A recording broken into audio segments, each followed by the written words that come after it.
Hello friends and welcome back to another Commander video. Today we're looking at Yarok the Desecrated. Yarok is a 5-mana 3/5 with Death Touch and Lifelink. Yarok also says that if a permanent entering the battlefield causes a triggered ability of a permanent you control, it triggers a second time.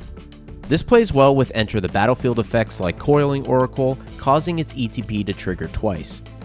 Or off our opponent's spells, something like Essence Warden would gain us 2 life when our opponent's creatures enter the battlefield. So for this deck, we're going to focus on maximizing our creature enter the battlefield triggers, which include our mana acceleration, our card draw, and our interaction spells. We're going to play off our opponent's board states and their libraries, and we're going to amplify landfall effects to take over the board and burn our opponents out. So get ready for a world of triggers with Yarok Landfall in Commander. Hey guys, thanks so much for checking out the video today. As always, you can find the full deck list in the description below. And if you like this video and want to see more Commander decks, please consider liking and subscribing to the channel. Yarok is a great commander to maximize landfall effects. Retreat to Hagra and Iridescent Vine Lasher are top tier when it comes to draining our opponents just for playing our land. And don't sleep on these either. They look insignificant at first, but every fetch land is 4 damage when Yarok is in play. Roaring Earth is a simple enchantment to buff our board very quickly, and Geomorph Imago is a new card I'm excited to try out. Getting to 6 lands should be very simple to do in this deck, and that can make our team very beefy. Additionally, this can target our opponent's creatures too for some unique interactions in gameplay. I'm not sure how much that's going to come up, but it's worth noting. Traveling Chocobo can intensify our landfall abilities even further and allow us to play lands off the top of our deck. And my favorite is Chocobo Racetrack. This is a stark upgrade to Zyndakar's Royal. Each land creates a 2/2 bird that also has landfall. So when Yarok is in play, each land makes 2 birds. And then those birds get +2/+0 for each land after that. This can create a massive board state very quickly. These colors offer great toolbox-like efficiency to our deck. Chord of Calling, Eldritch Evolution, Neoform, and Grim Servant all offer ways to search our deck for whatever we need. If you play Modern, you've probably heard about Birthing Ritual, and I've included it here. Its insanely good enchantment lets you jump off of a creature you have in play to a new one, Birthing Pod style.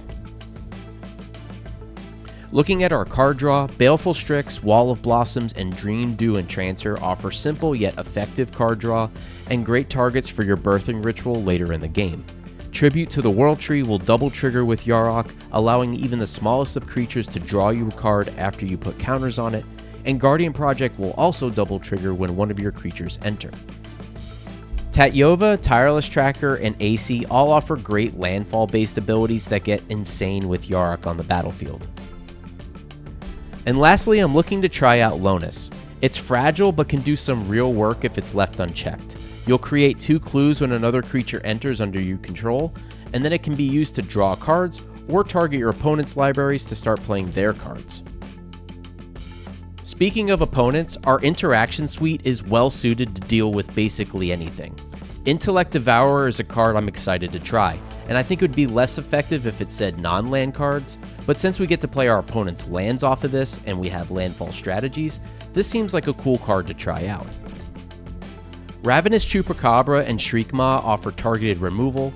Kitesail Larcenist is a catch-all for any creature or artifact that is difficult to deal with for each opponent, and Massacre Worm is a great top-end card that can just end games at the right time. Reclamation Sage and Druid of Purification for enchantment and artifact hate. Dauntless Scrapbot deals with graveyards and can fetch us lands, and Bloodseeker can start draining our opponents as their creatures enter the battlefield. And lastly, we play Assassin's Trophy and Beast Within as catch-alls for any other difficult permanents. We play 8 Undying type effects that either flicker or return creatures to play when they die. Yarok will most certainly have a target on him, so a single mana to dodge removal is highly valued. Since we're not in white, these effects are the next best thing to a blink effect and offer repeatable ETB effects just the same. This helps us continue to get our value out of our creatures even after combat. I also added Victimize for added value to get more enter the battlefield triggers from our creatures. The mana creatures in this deck do what they do best, ramp us. Overlord of the Hauntwoods, Solemn Simulacrum, Wood Elves, and Farhaven Elf are great ramp pieces for our deck. They help trigger landfall for our permanents, and then can be birthing ritualed away for another creature. Birds of Paradise is a no-brainer, Armored Scrapgorger helps deal with our opponent's graveyard, and Gala Greeters and Tireless Provisioner can get us trigger tokens to help us cast spells.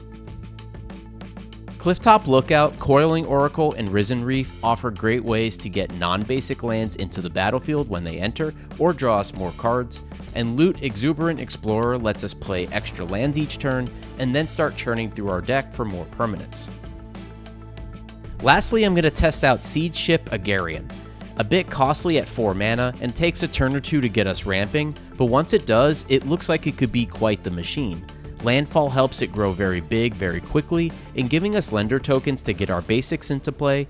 This can be done on our opponent's turn for some unique landfall interaction. Our support cards are my usual suspects when brewing ETB effect type of decks that have blue. I love the versatility of mimics in these kinds of builds, so I've included them here. They just help us get more of our best cards. They can be an Overlord of the Hauntwoods for more mana, a Tireless Tracker or Wall of Blossoms for card advantage, and how about making a copy of Iridescent Vine Lasher for more drain effects? Better yet, copy a Risen Reef and then play Yarok. Fairy Artisans lets us copy our opponent's creatures and their ETB effects, and if you have Guardian Project or Tribute to the World Tree in play, you'll get bonus card advantage when the copies enter. Eternal Witness and Phyrexian Delver offer more recursion to get our best cards back.